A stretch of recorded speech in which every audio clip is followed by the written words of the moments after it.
This is my super cool Kydex sheath that I got from sidearmor.com. But the truth is, this is my weapon of choice. The K-Bar knife. Served Marines for many, many years. I want people to know that even though some of the things that I'm going to try to do are rather shocking and maybe not right in a lot of people's books, I want to explain some of the reasons behind it.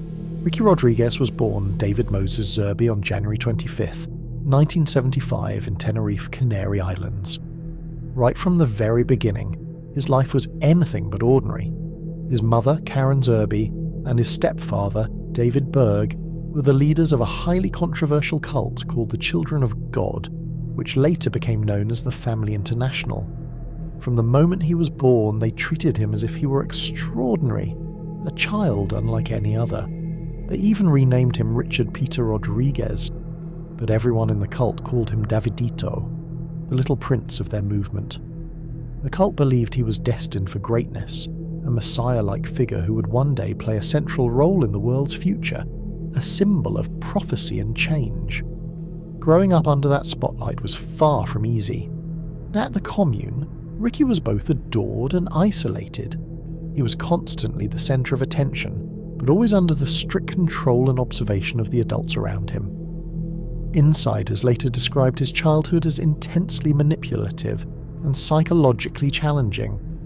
He was exposed to a world of extreme rules, expectations and rituals designed to shape him into the perfect figure the cult believed he was meant to be. The materials and teachings circulating among cult members portrayed him as a central figure, and every action he took, every word he spoke was scrutinized and framed as part of his role. As he grew older, the pressure only increased. The adults around him continued to enforce strict control, instructing him in the cult's beliefs and practices. It was very strange because during a lot of these sexual interactions, David Berg would be getting prophecies, and he'd lift his hands in the air and would get a prophecy and say that was about, saying that was amazing sex that you just had with the ghost gypsy. The gypsy ghost is saying thanks. He would get a whole prophecy. It was really disturbing. He was immersed in a world where reality and expectation were blurred, where love, authority and obedience were twisted into a system that left lasting scars.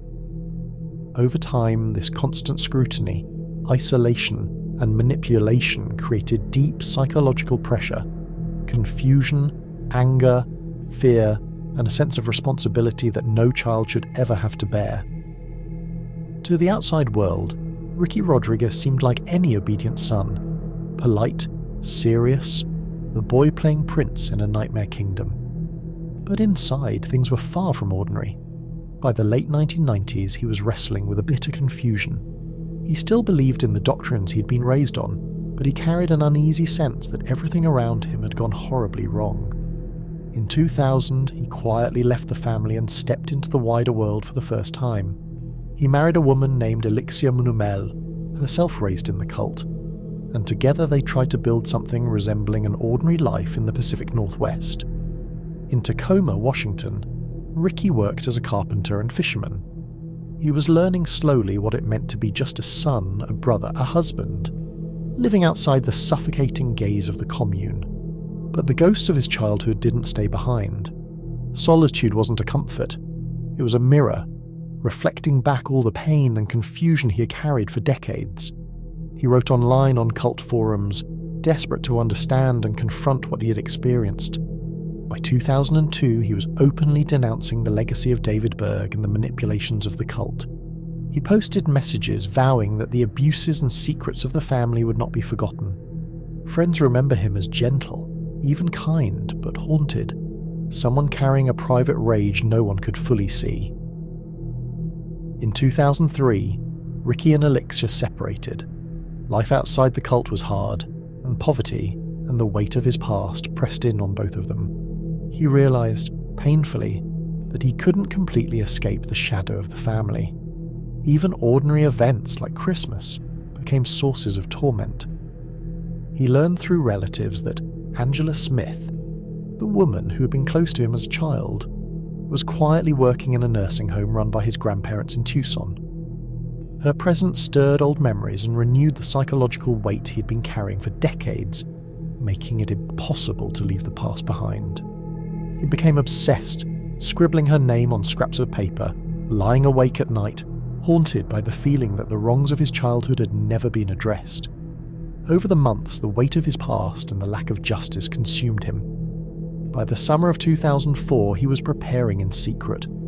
He packed a rucksack with tools and weapons, items he had once associated with survival or carpentry, now repurposed to confront a world he felt had left him powerless.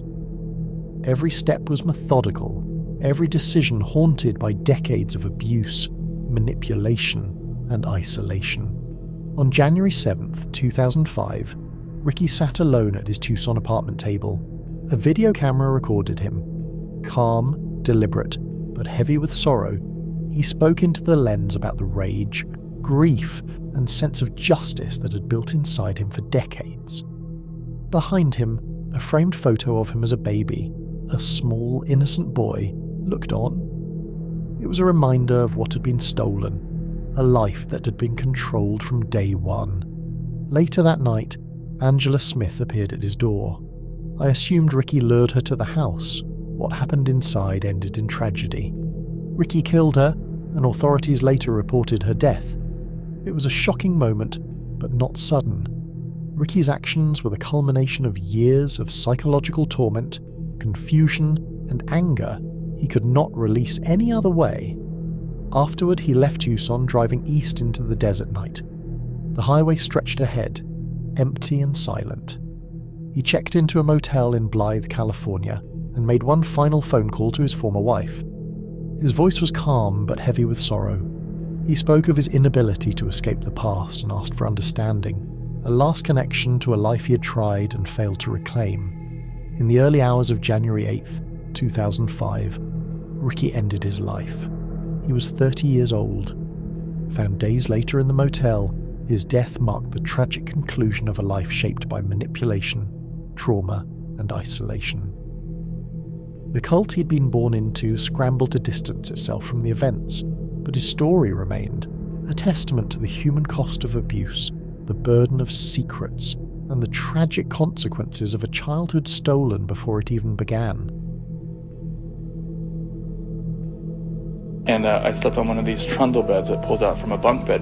And I remember rolling over and looking, and there was the behind of one of the sisters in the home, and she was having sex with my father, less than a foot from me. I remember her name to this day. I remember getting up and going to the bathroom and looking in my mom's room, and my mom was having sex with the woman's husband. This wasn't